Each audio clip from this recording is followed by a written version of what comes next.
The following program is a production of WMFE, Orlando, Melbourne, Daytona Beach.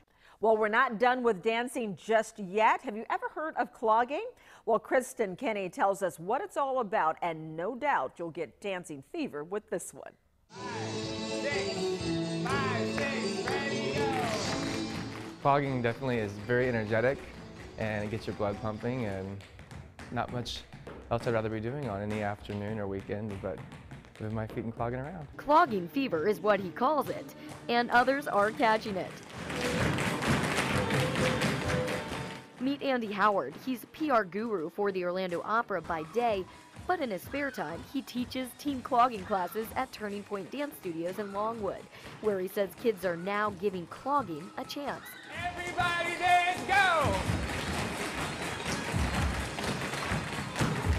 I have my work that I do as Director of Education and Community Relations for Orlando Opera Company, but it's nice to also be able to make a little bit of side money here and there and get paid to do the thing that you really love to do the most, and for me that's clogging. Clogging has its roots in Europe, but the American team clogging tradition comes from the mountains of Asheville, North Carolina, beginning as a form of square dancing 80 years ago. This rich tradition also happens to be a Howard family tradition, introduced by Andy's grandparents. When I was 8 years old, my grandmother suggested that my cousin and my sister and I take clogging classes at a local YMCA in LaBelle, Florida, where I was raised, which is near Fort Myers in southwest Florida. And we tried it and we loved it. One of the things we really enjoyed the most, aside from the energy aspect, was the performance aspect. 20 years later, Andy not only teaches clogging, but he's gone global with his own professional clogging troupe, American Racket. We're invited by other countries abroad to represent the United States as cultural ambassadors.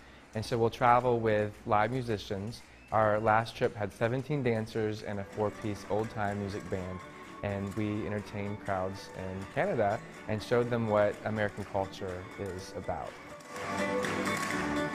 Contrary to popular myth, American clogging is not about a shoe, but a style of dance.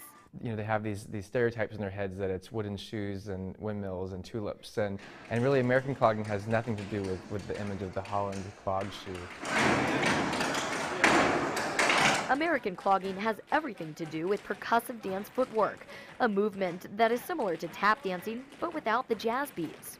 Tap dancing and clogging look very similar because they are very similar. They're basically sibling forms that developed out of the same percussive dance solo traditions, dances that were done alone.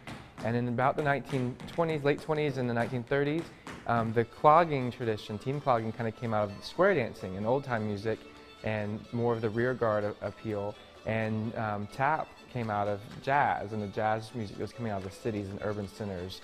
And so at that point they kind of split off. The movement's still very similar. I think over time, particularly the last 10 years, the gap has kind of narrowed some. Like any art form, clogging has evolved over the years, leading to variations like power tap, a collaboration of hip-hop, jazz, and cheerleading. The important thing about traditions is to realize that they're still very much alive and evolving. And in the case of clogging, it's very much still the case that we can celebrate all our traditional styles, and at the same time, to the younger participants, it's very important to do more collaboration with hip-hop artists. It's another very important American form of folk culture, and as well as tap, and even breakdancing. And people are really finding new ways to exchange ideas through dance and across the mediums, and it's really exciting to see what the youth are coming up with. But the traditional form of clogging, complete with trademark red, white, and blue denim costumes, will always be Andy's favorite style. I think that helps incite that nostalgic Americana appeal that many people come and they want to see something that makes them feel good, and it does that. It makes me feel good when I'm doing it. I think the audience feels good when they're watching it.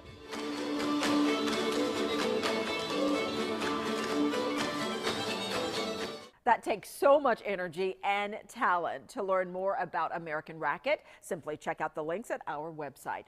Well, that wraps it for us here at the Festival of Trees at the Orlando Museum of Art. The Arts Connection will be away for a few weeks, returning December 18th.